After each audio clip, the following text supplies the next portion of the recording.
for him. He's achieved so much in his life for his family, and brilliant, fantastic. Really pleased for him, and I thought he'd beat Wilder, and he did. But he was always going to beat Wilder. It looks like Wilder is looking for the rematch again, and speaking about talking about today.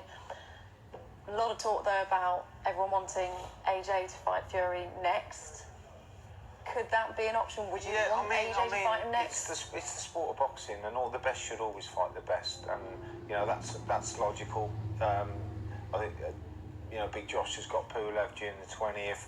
I think Wilder's going to trigger the rematch clause. So I think Tyson's got another fight with Wilder by the look of it. But without a doubt, it's fascinating. Look, it's brilliant. We've got, two heavyweight champions that rule in the world in heavyweight boxing. When could you ever say that in my lifetime? You never. Those are the words of Rob Mccracken.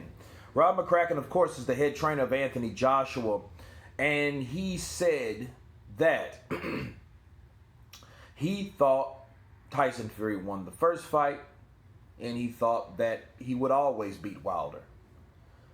That more than likely will be the case because we have two fights. One was officially a draw. A lot of people think Fury won on points. And the second one was a stoppage in the 7th round. And back to McCracken, he also said that the best should fight the best. And that's absolutely true, and he knows that. And that's good that the trainer acknowledges that. Now, we know this is boxing. We know Anthony Joshua has his mandatories.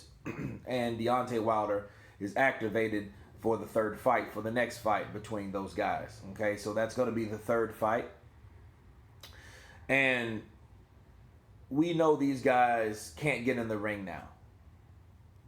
But we also know that Anthony Joshua, Tyson Fury, or just let me say Anthony Joshua for right now because I think Tyson Fury is on he's on another wavelength right now of focus because now he has to do it again.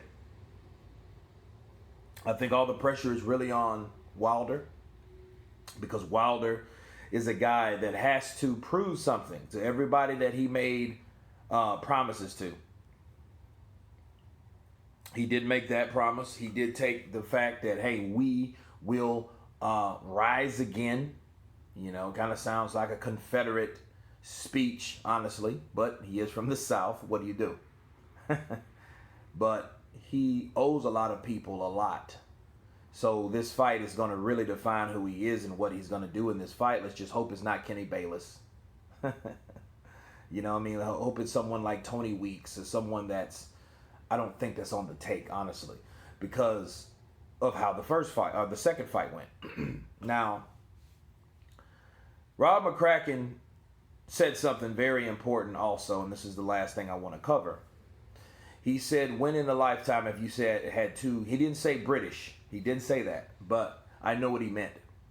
He meant two heavyweights from the same country owning all the belts. And I think if Al Heyman, Shelly Finkel, Jay Diaz, I think if these guys really would have thought this through, they wouldn't have done that. But they were that certain that they could win, and they wouldn't take a fight if they thought their fighter could lose. So I understand that too. But in the grand scheme of things, it's just funny how people underestimate the dangers of what could become. And what is the fact that there is no heavyweights in America, right? There is nobody that's the ambassador of the sport for America, really. You got guys like Charles Martin, ex-champion, Deontay Wilder, ex-champion, Jarrell Miller, ex-cheat, and who else? There's not a lot of people. There's no one else left. Efe Ajaba's African. Luis Ortiz is Guamo, Cuban.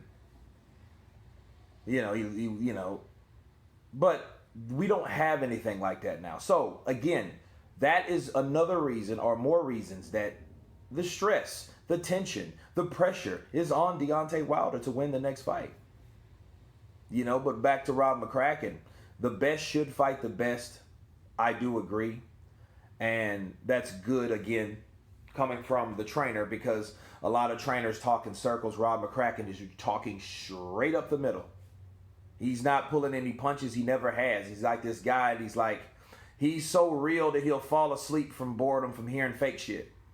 Because he's like a call it like I see it type of dude, and that's good. That's good for Rob Mccracken. But anyway, you guys tell me what you think about Rob McCracken's comments. Of course, please subscribe. And you guys been counterpunched. Peace.